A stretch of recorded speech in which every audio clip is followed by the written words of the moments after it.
श्री कृष्ण गोविंद हरे मुरारी, हे नाथ नारायण वासुदेवा। नमस्कार दोस्तों, मैं हूं ममता तिवारी और आप सभी का स्वागत करती हूं मेरे चैनल ममताज वे में। कैसे हैं आप सब, तो ये बताने के लिए कमेंट बॉक्स में हर हर महादेव हमेशा की तरह जरूर लिखें। तो चलिए दोस्तों, आज हम इस वीडियो में जानेंगे सावन माह में पड़ने वाली पुत्रदा एकादशी के बारे में, जो कि सावन के आखिरी और अंतिम सोमवार के दिन ही पड़ रहा है। डेट क्या है? 8 अगस्त। दो व्रत आप चाहे तो एक दिन ही रख सकते हैं। बहुत शुभ संजोग एक साथ ही पड़ा है। तो जो ही पति पत्नी है चाहते अपने जीवन में पुत्र के लिए ये एकादशी व्रत किया जाता है, ठीक है। और ऐसे जितनी भी साल भर में, मतलब पूरे साल में जितने एकादशी व्रत है ना, अपने लिए किया जाता है। ऐसा माना जाता है ना कि हर कार्य जो है दूसरों के लिए, और एकादशी व्रत ना अपने प्राण के लिए किया जाता है, अपने अगले जन्म के लिए किया जाता है। तो इसलिए हम सभी को करनी चाहिए। लेकिन ये पुत्रदा एकादशी जो है संतान प्राप्ति के लिए ही लोग करते हैं।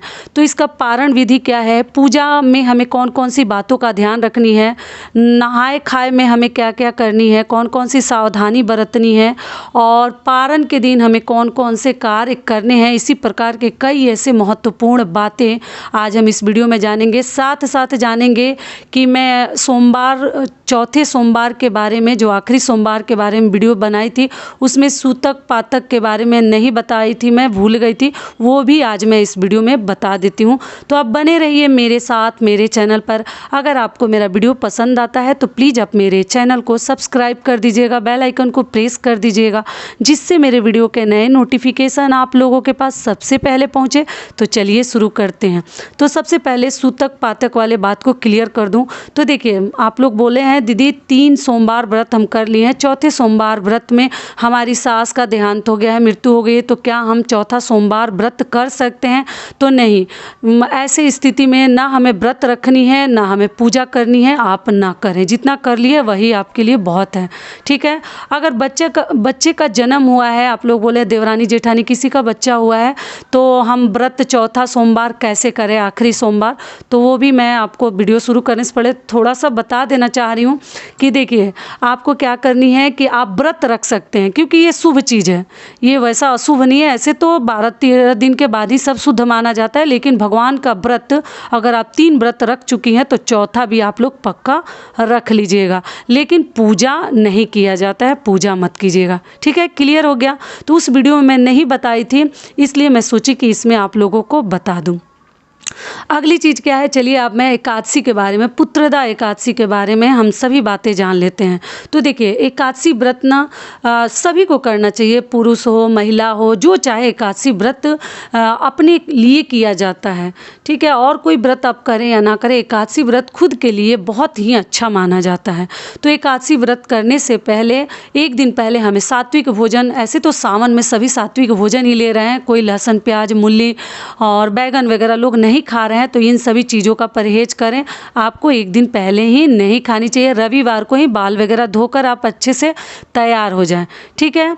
उसके बाद सोमवार के दिन आपको पुत्रदा एकादशी का व्रत रखनी है। तो इस व्रत में हम पूजा कैसे करेंगे, तो हम विष्णु पूजा कौन से भगवान की हम करते हैं वो भी जान लीजिए। तो जैसा कि आपको मालूम है कि सावन का महीना चल रहा है, तो इसमें तो शिव जी का पूजा हम प्रत्येक दिन कर रहे हैं, प्रत्येक सोमवार को भी लोग कर रहे हैं। तो उस दिन शिव जी की पूजा तो हमें करनी ही है। साथ में विष्णु भगवान का पूजा किया जाता है, माता लक्ष्मी का भी आप कर सकते हैं, क्योंकि एकादशी व्रत में विष्णु भगवान का ही पूजा किया जाता है। पूजा में हमें कौन कौन सी बातों का ध्यान रखनी है, तो देखिए, एक तो सूर्योदय से पूर्व उठकर आपको पीला वस्त्र, नहा धोकर अच्छे से तैयार हो जाइए, घर द्वार अच्छे से साफ सुथरा कर लीजिए। उसके बाद आपको पीला वस्त्र धारण करनी चाहिए। पति पत्नी साथ में ही उसका पूजा करते हैं, अगर आप संतान की कामना करती हैं तब, ठीक है। पीला वस्त्र उस दिन धारण करें, पीला फूल, पीला चंदन, सब कुछ भगवान को पीला ही चढ़ाएं, क्योंकि विष्णु भगवान को पीली चीज़ें बहुत अधिक प्रिय है।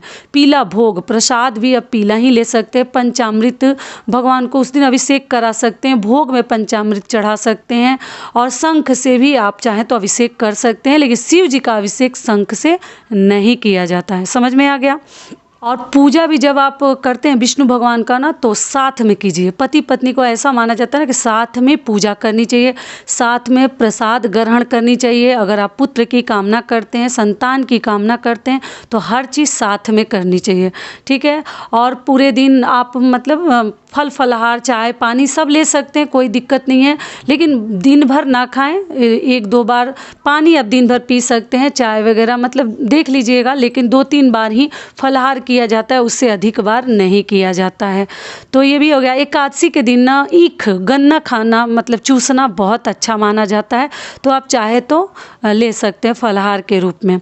तो ये भी हो गया। अगली चीज़ क्या है, अब चलिए आगे जान लेते हैं कि पूजा विधि तो हो गई, पारण विधि क्या है। द्वादशी का पारण भी एकादशी से कहीं ज़्यादा महत्व रखता है। अगर पारण आप सही से नहीं किए तो फिर हमें व्रत का संपूर्ण लाभ नहीं मिलता है। तो देखिए द्वादशी के पारण में क्या किया जाता है ना, कि आपको मुहूर्त भी मैं साथ में बताऊंगी, पारण का शुभ मुहूर्त क्या है।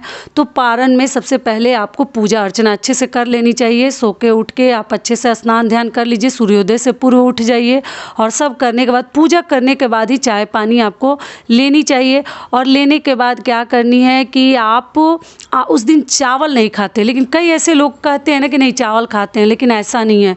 आपकी मर्जी है, मैं किसी को ज़बरदस्ती तो नहीं बोल सकती, लेकिन द्वादशी व्रत में कभी चावल नहीं खाते हैं। एकादशी द्वादशी में मतलब लोग चावल, जो एकादशी का व्रत नहीं रखते हैं ना, वो भी उस दिन चावल नहीं खाते हैं कि हमें थोड़ा मतलब आधा लाभ मिल जाता है। तो इसलिए द्वादशी के दिन आप कभी चावल ना खाएं, ठीक है। रोटी आटे से बनी किसी भी प्रकार का डिश आप खा सकते हैं, भोजन आप कर सकते हैं। रोटी दाल चोखा खाया जाता है, इसलिए खाया जाता है कि मतलब घी का बना हुआ तड़का लगाया हुआ भोजन हमें करनी चाहिए, सरसों तेल हमें नहीं खानी चाहिए। और पारण के दिन भी आपको, ऐसे तो सावन चल रहा है तो ऐसे ही लहसुन प्याज हम नहीं खा रहे हैं, लेकिन पारण के किसी भी द्वादशी के दिन, पारण के दिन भी हमें लहसुन प्याज नहीं खानी चाहिए। लहसुन प्याज थोड़ा सा परहेज कीजिए, सात्विक भोजन आपको करनी चाहिए। और चलिए पारण का शुभ मुहूर्त क्या है वो भी मैं बता दूं। तो देखिए सुबह 5:47 से लेके 8:27 तक पारण का शुभ मुहूर्त है। इसी दौरान आपको पारण कर लेनी चाहिए, आप सुबह ही थोड़ा सा उठ जाइएगा। तो ये भी क्लियर हो गया। और अगली चीज़ क्या है कि द्वादशी के दिन आपको कौन कौन सी सावधानी बरतनी है। तो द्वादशी के दिन आपको ना सोनी नहीं है, और ना आपको 2-3 बार भोजन करनी है। सुबह आपने भोजन कर लिया, पूरे दिन फिर आपको उपवास रहनी है, फल फलाहार लेनी है, चाय पानी करनी है, अनाज दोबारा नहीं खानी है। अनाज अब एक ही बार हम रात में खाते हैं, तो इस बात का भी आप लोग ध्यान रखिएगा कि आप जब कभी भी अनाज खाएं तो रात में ही खाएं, दिन में दोबारा ना खाएं। और द्वादशी के दिन सोते नहीं हैं। क्यों नहीं सोते हैं कि हमारा जो व्रत का संपूर्ण लाभ है ना, त्रिजटा नाम की राक्षसी जो है ना, वो लेके चली जाती है। तो इसलिए द्वादशी के दिन हमें कभी सोनी नहीं चाहिए, इस बात का आप लोग ध्यान रखिएगा। और कृष्ण जी की पूजा, जो लड्डू गोपाल हैं अगर आपके घर में है, तो दोनों हस्बैंड वाइफ अगर संतान के लिए आप ये कामना करती हैं, ये व्रत रखी हैं, तो लड्डू गोपाल की उस दिन पूजा करके उनका आशीर्वाद लेना, पंचामृत साथ में ग्रहण करना और साथ में पूजा पाठ करना, सब कुछ बहुत अधिक शुभ माना जाता है। और आप भगवान से मन्नत कीजिए, मतलब कहिए कि अपनी जो प्रार्थना है भगवान के सामने रखिए कि हे भगवान मेरी ये मनोकामना पूर्ण कीजिए, हम हमेशा आपका ये व्रत करेंगे। तो इसी प्रकार से हम पुत्रदा एकादशी का, और मंत्र भी है गोपाल मंत्र का लोग जाप करते हैं। आप चाहे तो ओम नमः भगवते वासुदेवाय मंत्र का भी जाप कर सकते हैं 108 बार, और आप करके और भगवान विधि विधान से पूजा अर्चना करके और पारण करके इस प्रकार से आप अपना व्रत रख सकते हैं और पारण कर सकते हैं, ठीक है। तो यही सब महत्वपूर्ण बातें थी जो मैंने आपके साथ शेयर कर दिया। आशा करती हूँ, उम्मीद करती हूँ कि इस वीडियो से आप लोगों को बहुत अधिक लाभ मिलेगा। फिर मिलती हूँ एक नए वीडियो में, तब तक के लिए नमस्कार। स्वस्थ रहिए, सुरक्षित रहिए, और जहाँ कहीं भी रहिए खूब खुश रहिए।